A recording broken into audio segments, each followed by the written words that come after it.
This is Colin Dixon with nScreen Media, and I'm speaking with the CEO and CTO of FirstLight, and that's André Christensen, he's CEO and founder, and Juan Martin, CTO and founder. Welcome, guys.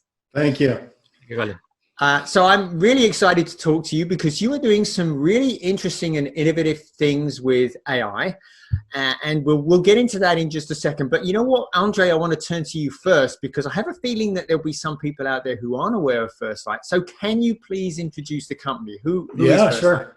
Thank you. So we've been in the market for a long time, actually, but with different names. We started as Quick Play and we were part of AT&T for a while, and now we're FirstLight Media. We've been running and building and running streaming and OTT platforms for large tier 1 content providers and pay TV providers around the world for many years. And it started off as kind of, the basic principle, getting video to the end user in a way that with high quality. And over the last year and a half, it's quickly evolved into being a lot more machine learning driven and, driving user engagement and those sorts of things. So give me an idea of what are some of the things that, are you a turnkey service? So can I bring my whole streaming service to you and you take care of everything? Or do you just do bits? Give us an idea of what FirstLight. No, so we've been, over the last several years, we've been building things end to end or running things, offering in a platform as an end-to-end service. So if you're a content provider, a broadcaster that wants to launch a direct-to-consumer service, we would have that turnkey, right? You can give us the content that you have access to, and we will process and make that available. We agree on what kind of user interface you want to have, and we run that on your behalf. As the market has matured, that's still around. There's still a lot of broadcasters around the world that still wants to do that directly, and they want everything. But increasingly, what you see for the more mature services is that they want components, specific areas that they need to improve either to scale or as a way of driving user engagement. So we do both right now, both end-to-end as well as the point solutions. Very good. Why don't we start with you, Juan? What are you doing there with AI in the encode cycle to optimize things? Talk to us about that. Wonderful. Look, our encoding package for VOD is really after two objectives. One, to get content fast on deck. So we do parallel processing of video chunks so we can move things fast. But the second objective is to really optimize the trade-off between quality and cost. And for that, we're doing scene-based encoding. And by that, I mean we analyze the complexity of each of the scenes to make decisions about how much to compress given a specific set of quality.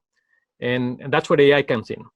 So we have some quantitative analysis done on the video itself, but to bring in the subjective perception of how a human eye perceives the quality of the video, given the conditions under which they operate, meaning the resolution of the device, the distance at which you're observing, right, the environmental conditions. Then we have a deep learning algorithm that allows us to make a better call on what the target quality should be. And so when you have the reference quality, then you can do the variable compression rate on your algorithm to then extract as much of the unnecessary information. So the output is, for a given set of quality, the most cost-effective for storage and distribution. So overall, you get a variable bitrate output here, right? But give us an idea of what the overall savings are. And to answer that question, you really need to think about the entire catalog. Right, and especially how hard have you pushed on quality before? And so we've seen upwards of 50% improvements on the savings that you can make if you are doing this approach. And that is it's a function of how much of the quality you consider premium, of your catalog you consider premium, and you want to have that high quality variants out there. And how much of that you're willing to trade, and maybe you are willing to put enough quality out there for a huge savings on the back end. Yeah, this is really exciting because I know that usually it's set that encode profile and run with it, and that is very non-optimal. So this is very exciting. André, this must be a really easy sale to your customers, right? Saves them a bunch of money in bandwidth. Well, right now, especially now with the volume surges that we're seeing, this becomes high on the agenda, right? Because that's costs that are going off the roofs right now, right? So this is clearly a compelling value proposition on the cost side, and being able to go through the surges.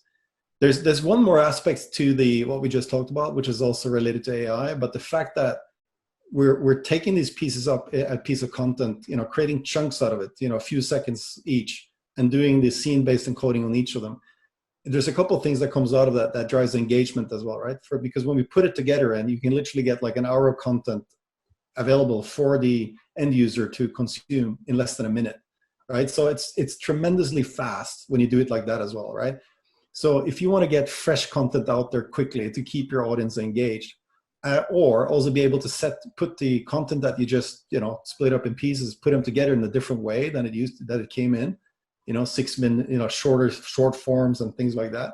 You can do that when you're doing it this way as well, right? So it's just another example of how the AI and this kind of parallel scene-based encoding adds value just beyond the storage cost and the CDN cost that is going down as basis of it.